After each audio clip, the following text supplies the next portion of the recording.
నమస్కారం జగన్మోహన్ రెడ్డి గారు. మీరు నేను చెప్పానని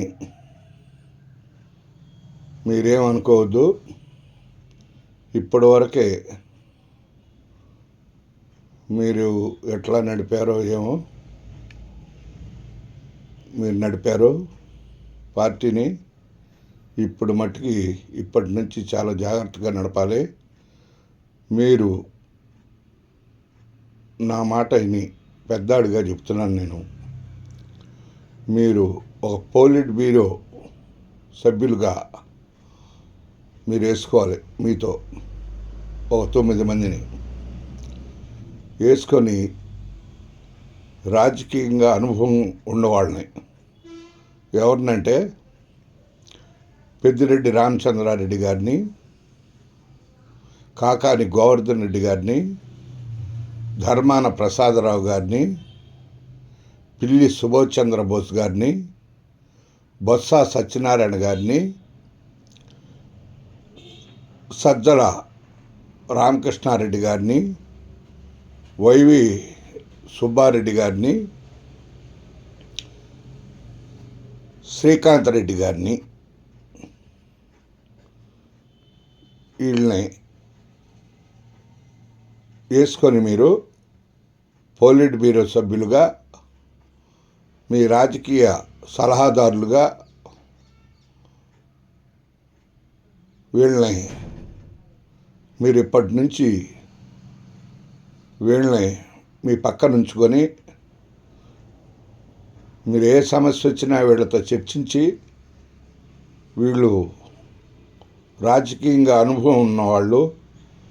పెద్దిరెడ్డి రామచంద్రారెడ్డి గారేంటి, ధర్మాన ప్రసాదరావు గారేంటి, పిల్లి సుభాష్ చంద్రబోస్ గారేంటి, మరి బొత్స సత్యనారాయణ గారేంటి, మరి వైవి సుబ్బారెడ్డి గారు, మరి శ్రీకాంత్ రెడ్డి గారు, మరి వీళ్ళందరూ రాజకీయంగా అనుభవం ఉన్నవాళ్ళు. వీళ్ళందరూ మీకు మంచి సలహాలు ఇస్తారు. పార్టీ కూడా సీక్రెట్స్ బయటికి వెళ్ళవు. మీరు వీళ్ళని మీరు దగ్గర పెట్టుకొని ప్రతి విషయాన్ని మీరు ఆలోచన చేసి సలహాలు తీసుకొని, మీరు ఈ 3 సంవత్సరాలు పార్టీని ఈ పోలిట్ బ్యూరోతో సంప్రదింపులు జరుపుకుంటూ మీరు ముందుకు సాగితే పార్టీ తప్పకుండా అధికారంలోకి వస్తుంది. ఎందుకంటే అంత తేలిగ్గా ఏమీ అధికారంలోకి రాదు. మీరు అనుకున్నట్టుగా, నేను అనుకున్నట్టుగా. మనకే ఇప్పటి వరకే ఎస్సీలు, ముస్లిమ్సే మన పార్టీకి ఉన్నారు.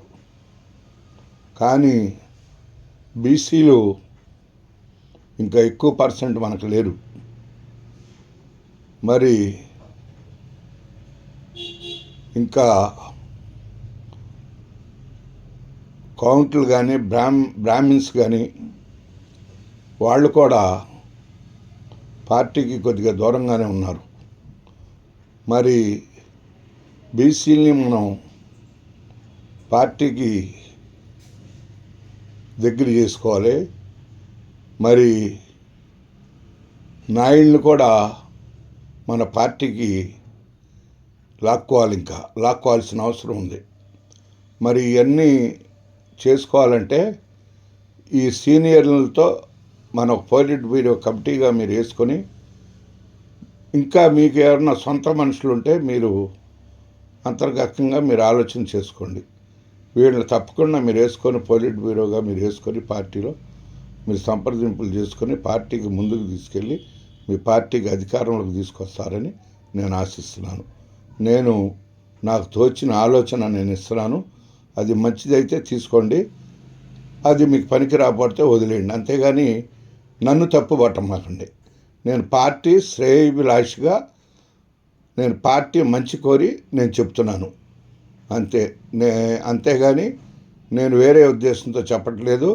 పార్టీ అధికారంలోకి రావాలి. చాలా బాధలు పడుతున్నాం. మేము కేసులతో వాటిలతో అని చెప్పి నేను 72 ఏళ్ల వయసులో నేను ఒక ఆదుర్దాతో నేను ఆలోచన చేసి నేను మాట్లాడుతున్నాను. దీన్ని మీరు పరిగణనలోకి తీసుకుంటారని నేను మనవి చేసుకుంటూ సెలవు తీసుకుంటున్నాను.